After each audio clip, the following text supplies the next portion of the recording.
जय महाराष्ट्र. विद्यार्थी मित्रांनो, सरकारी स्पर्धा या युट्यूब चॅनलवरती आपले स्वागत आहे. डेली करंट अफेअर्स या सिरीजमध्ये आज आपण बघणार आहोत 26 मे 2026 या दिवसातील महत्वाचे चालू घडामोडी प्रश्न. या व्हिडिओमध्ये आज आपण एकूण 15 प्रश्न बघणार आहोत. हे 15 प्रश्न आपल्या येणाऱ्या परीक्षेसाठी महत्वाचे असणार आहेत. त्यामुळे हे प्रश्न तुम्हाला शेवटपर्यंत बघण्याचा प्रयत्न करायचा आहे. विद्यार्थी मित्रांनो, जर सरकारी स्पर्धा युट्यूब चॅनलवर तुम्ही नवीन असाल तर या युट्यूब चॅनलला तुम्ही सबस्क्राईब सुद्धा करून घेऊ शकता. व्हिडिओ आवडल्यास लाईक आणि मित्रांना शेअर सुद्धा करून देऊ शकता. चला तर सुरुवात करूया आज आपल्या महत्वपूर्ण प्रश्नांना. त्यापूर्वी आपण दररोजप्रमाणे काल विचारलेल्या प्रश्नाचं उत्तर बघत असतो. या प्रश्नाचं उत्तर तुम्हाला कमेंट करून द्यायचे असते. तर कालचा प्रश्न काय होता? आरबीआयने अलीकडेच कार्यकारी संचालक म्हणून कोणाची नियुक्ती केली आहे? तर आरबीआयने कार्यकारी संचालक म्हणून गुणवीर सिंग यांची नियुक्ती केलेली आहे. ऑप्शन क्रमांक ए या प्रश्नाचं योग्य उत्तर होते. चला सुरुवात करूया आज आपल्या आजच्या प्रश्नांना. प्रश्न क्रमांक 1 बघा. संयुक्त राष्ट्रांनी घोषित केलेला जागतिक फुटबॉल दिन दरवर्षी केव्हा साजरा केला जातो? तर हा 25 मे या दिवशी जागतिक फुटबॉल दिवस हा साजरा करण्यात येतो. तर हा 25 मेला का साजरा करण्यात येतो? तर 133 सदस्यीय संयुक्त राष्ट्र महासभेने 7 मे 2024 रोजी एक ठराव मंजूर करून या दिनाची अधिकृत घोषणा केली आहे. हा दिवस निवडण्यामागचे मुख्य कारण म्हणजे 25 मे 1924 रोजी पॅरिस येथे झालेल्या ऑलिम्पिक खेळामध्ये पहिल्यांदाच सर्व खंडाचे प्रतिनिधित्व करणारी आंतरराष्ट्रीय फुटबॉल स्पर्धा आयोजित करण्यात आली होती. तर हा दिवस फुटबॉलच्या जागतिक प्रभावाचा, शांततेचा आणि संस्कृतीचा उत्सव साजरा करण्यासाठी म्हणून ओळखला जातो. तेव्हापासून हा 25 मे रोजी फुटबॉल दिवस हा साजरा करण्यात येतो. तर कोणता? जागतिक फुटबॉल दिवस. एवढी माहिती या प्रश्नाबद्दल तुम्हाला लक्षात ठेवायची आहे. पुढील प्रश्न आहे प्रश्न क्रमांक 2. कोणत्या राज्य सरकारने शासकीय वापरासाठी इलेक्ट्रिक वाहने अनिवार्य केली आहेत? तर ओडिशा या राज्याने. ऑप्शन क्रमांक ए या प्रश्नाचं योग्य उत्तर आहे.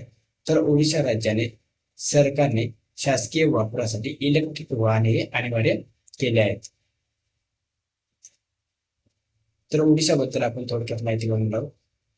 तर ओडिशाची राजधानी ही भुवनेश्वर आहेत.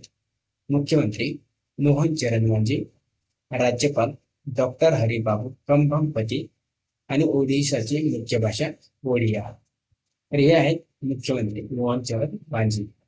विधानसभा जागा किती आहेत? एकूण 147 आणि लोकसभा जागा आहेत 21 आहेत. बघा, राष्ट्रीय उद्यान ओडिशामधील सिमलीपाल राष्ट्रीय उद्यान, भितरकनिका राष्ट्रीय उद्यान हे 2 उद्यान परीक्षेला येण्यासारखे आहेत. त्यामुळे आपण ही 2 उद्यानं महत्वाचे आहेत. बघा, मुख्य नद्या आहेत महानदी, वैतरणी, ब्राह्मणी आणि सुवर्णरेखा.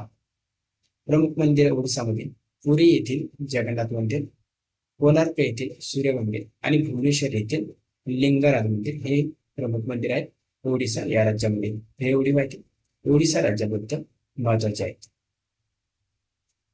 पुढील प्रश्न आहेत प्रश्न क्रमांक 3. All time favourite friendship stories हे पुस्तक कोणी लिहिले आहेत? तर ही इमेज पाहून सुद्धा तुम्ही या प्रश्नाचे उत्तर देऊ शकता. Ruskin born. ऑप्शन क्रमांक सी या प्रश्नाचा राईट आन्सर आहे. तर रस्किन बॉर्न यांनी all time favourite friendship stories हे पुस्तक लिहिलेले आहे. पुस्तकावरती भरपूर प्रश्न विचारण्यात येतात, त्यामुळे हा प्रश्न इम्पॉर्टंट आहे. प्रश्न क्रमांक 4.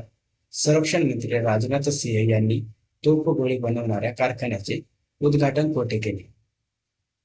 बघा, तोफगोळी बनवणाऱ्या कारखान्याचे उद्घाटन शिर्डी या ठिकाणी केलेलं आहे महाराष्ट्रामध्ये.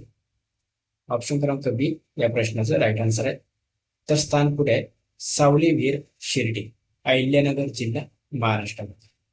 क्षमता खाजगी क्षेत्रातील पहिल्याच विशाल प्रकल्पात प्रतिवर्षी 5 लाख तोफगोळ्यांचे स्वदेशी उत्पादन केले जाणार आहे. तर उत्पादन तोफगोळ्या व्यतिरिक्त येथे लांब पल्ल्याच्या rocket system, Suryastra rocket launcher, drone आणि क्षेपणास्त्र प्रणालीचे सुट्टे भाग बनवले जाणार आहेत. तर एवढी माहिती या प्रश्नाबद्दल. पुढील प्रश्न आहे प्रश्न क्रमांक 5. UN military gender advocate of the year award 2025 हा कोणाला प्रदान करण्यात आला आहे? 2025 असला तरी हा 2026 मध्ये हा पुरस्कार देण्यात आलेला. तर मेजर अभिलाषा बारत यांना UN military gender advocate of the year हा पुरस्कार देण्यात आलेला आहे. तर या आहेत मेजर अभिलाषा बारत. तर त्यांना हा प्रतिष्ठित पुरस्कार महिला आणि मुलीपर्यंत पोहोचण्यासाठी केलेल्या प्रयत्नासाठी आणि शांतता सैनिकासाठी लिंग संवेदनशीलता प्रशिक्षण दिल्याबद्दल हा जाहीर करण्यात आला आहे. यापूर्वी मेजर सुमन गवानी 2019 साली आणि मेजर राधिका सिंग 2023 साली. तर यांच्यानंतर हा जागतिक सन्मान मिळवणाऱ्या या तिसऱ्या भारतीय महिला ठरलेल्या आहेत. तर यापूर्वी या दोघींना हा पुरस्कार देण्यात आलेला होता. पुढे प्रश्न क्रमांक 6. अरुणाचल प्रदेश मिशन चे वैशिष्ट्य असलेल्या अरुणाचल किवी चा एकूण अंदाजित खर्च किती आहेत? बघा, अरुणाचल किवीचा एकूण अंदाजित खर्च हा 167 कोटी इतका आहे. ऑप्शन क्रमांक सी या प्रश्नाचं योग्य उत्तर आहे. तर त्यामागचं उद्दिष्ट काय? अरुणाचल प्रदेशाला जागतिक स्तरावर स्पर्धात्मक प्रीमियम सेंद्रिय किवी चे प्रमुख केंद्र बनवले आहेत. त्यामुळे या अरुणाचल किवीचा अंदाजे खर्च आहे 167 कोटी इतका आहे. पुढील प्रश्न आहे प्रश्न क्रमांक 7. भारताने सुरू केलेले ऑपरेशन रेझबिक हे कोणत्या अवैध पदार्थाच्या तस्करी विरोधी कारवाईशी संबंधित आहेत? तस्करी विरोधी कारवाईशी संबंधित आहेत. Captagon drug option C right answer आहे. तर ऑपरेशन रेझबिक द्वारे अवैध पदार्थाच्या तस्करी विरोधी हा कॅप्टॅगन ड्रग आहे. तर हा भारताच्या नार्कोटिक्स कंट्रोल ब्युरो ने सुरू केलेले ऑपरेशन रेझबिक हे कॅप्टॅगन नावाच्या अंमली पदार्थाच्या तस्करी विरोधी कारवाईशी संबंधित आहे. या अंमली पदार्थाला आंतरराष्ट्रीय स्तरावर जिहादी ड्रग म्हणून सुद्धा ओळखले जाते. महत्वाचं आहे. तर जिहादी ड्रग म्हणून कोणाला ओळखण्यात येतो? तर कॅप्टॅगन ड्रगला ओळखण्यात येतो. एवढी माहिती या प्रश्नाबद्दल. पुढील प्रश्न आहे प्रश्न क्रमांक 8. केरळ विधानसभेचे 25वे अध्यक्ष म्हणून नुकतीच कोणाची निवड झाली आहे? तर केरळ विधानसभेचे 25वे अध्यक्ष म्हणून थिरुवंचूर राधाकृष्णन यांची निवड झालेली आहे. ऑप्शन क्रमांक बी या प्रश्नाचं राईट आन्सर. नेक्स्ट प्रश्न 9. IJU दक्षिण भारत ज्युनियर बॉईज गोल्फ चॅम्पियनशिपचे विजेतेपद कोणी पटकावले आहे? तर IJU दक्षिण भारत ज्युनियर बॉईज गोल्ड चॅम्पियनशिपचे विजेतेपद विहान जैन यांनी पटकावले. ऑप्शन क्रमांक बी. तर विजेता कोण आहेत? विहान जैन जे काही हरियाणाचे आहेत. उपविजेता निलोफर शिवमूर्ती तामिळनाडूचे. तर ही स्पर्धा कुठे झाली होती? कोइंबतूर गोल्फ क्लब कोइंबतूर जे तामिळनाडूमध्ये आहे. आयोजक कोण आहेत? तर इंडियन गोल्फ युनियन म्हणजेच IJU. एवढी माहिती या प्रश्नाबद्दल. पुढील प्रश्न आहे प्रश्न 10.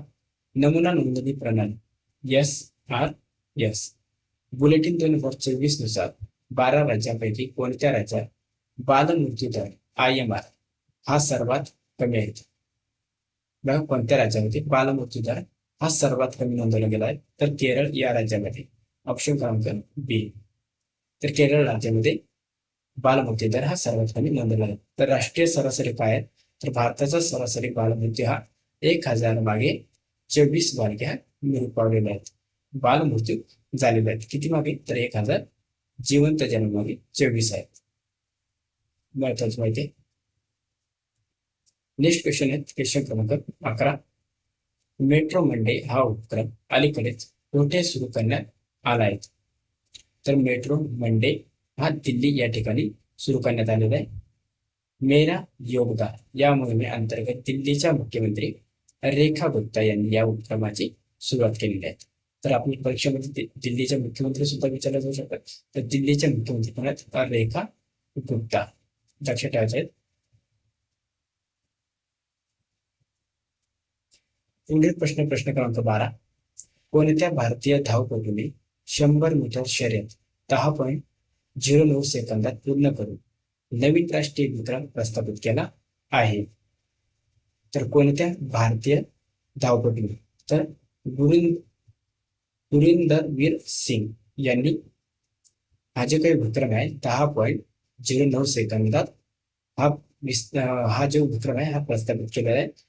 तर रांची येथे आयोजित 29व्या राष्ट्रीय वरिष्ठ ॲथलेटिक्स फेडरेशन स्पर्धेत त्याने ही ऐतिहासिक कामगिरी केली असून 10.09 सेकंदाचा टप्पा हा मोडणारा पहिलाच भारतीय ठरला आहे. तर हे आहे गुरिंदरवीर सिंग. ही माहिती या प्रश्नाबद्दल. पुढील प्रश्न आहे प्रश्न क्रमांक 13. अलीकडेच चीनच्या कोणत्या प्रांतात कोळसा खाणीत भीषण स्फोट झालाय ज्यात अनेक लोकांचा मृत्यू झाला आहे? बघा, चीनच्या कोणत्या प्रांतामध्ये कोळसा खाणीत भीषण स्फोट झाला आहे आणि त्यामध्ये 90+ लोक हे मृत्युमुखी पडलेले आहेत. तर कोणत्या ठिकाणी? तर शांगसी या ठिकाणी हा स्फोट झालेला आहे. तर हा स्फोट कोळसा खाणीत झालेला आहे. ऑप्शन क्रमांक बी या प्रश्नाचं राईट आन्सर. प्रश्न क्रमांक 14. कोणत्या भारतीय वंशाच्या शास्त्रज्ञाला दक्षिण आफ्रिकेचा सर्वोच्च नागरी सन्मान ऑर्डर ऑफ मापुंगबे हा प्रदान करण्यात आलेला आहे? कोणता? तर ऑर्डर ऑफ मापुंगबे हा पुरस्कार.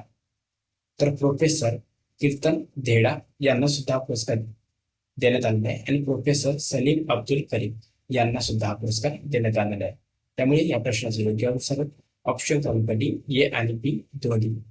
तर या दोघांना ऑर्डर ऑफ मापुंगबे हा पुरस्कार प्रदान करण्यात आलेला आहे. तर त्यांना हे पदक HIV, एड्स, क्षयरोग आणि कोविड-19 या महामारीच्या काळात वैद्यकीय विज्ञान व सार्वजनिक आरोग्यासाठी दिलेल्या उत्कृष्ट योगदानाबद्दल हा पुरस्कार यांना देण्यात आलेला आहे.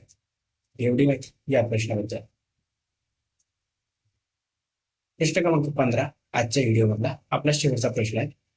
The library man of India the story of PN Panicker या पुस्तकाचे लेखक कोण आहेत? तर या प्रश्नाचं योग्य उत्तर होईल PP सत्यन. तर PP सत्यन हे the library of man of India या पुस्तकाचे लेखक आहे. तुम्ही इथं सुद्धा बघू शकता. तर उपराष्ट्रपती CP राधाकृष्णन यांनी उपराष्ट्रीय भवनात the library man of India the story of PN Panicker या पुस्तकाचे प्रकाशन केले आहेत. तर PN पानिकर यांना केरळच्या सांस्कृतिक पुनर्जागरण आणि साक्षरता चळवळीचे जनक मानले जाते. त्यांनी सनातन धर्म ग्रंथालयाची स्थापना केलेली आहे आणि केरळच्या गावागावात तसेच आदिवासी भागामध्ये वाचा आणि प्रगती करा हा संदेश प्रसारित केला.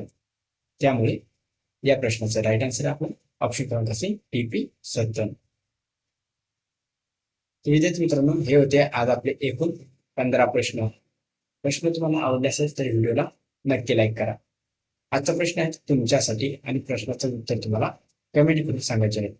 प्रश्न काय आहेत? कामगारासाठी श्रम मित्र ऍप कोणत्या राज्य सरकारने सुरू केले आहेत? राजस्थान, हरियाणा, पंजाब आणि गुजरात या 4 पर्यायापैकी योग्य उत्तर तुम्हाला कमेंट करून सांगायचे आहे. प्रश्नाचं उत्तर चुकलं काही हरकत नाही, परंतु या प्रश्नाचं उत्तर देण्याचा प्रयत्न करा. तुम्ही आपले जे रेग्युलरपणे व्हिडिओ बघत असाल तर या चॅनलला सबस्क्राईब सुद्धा करून घेऊ शकता. विद्यार्थी मित्रांनो, चला तर भेटूया आपण आपल्या उद्याच्या व्हिडिओमध्ये. तोपर्यंत धन्यवाद.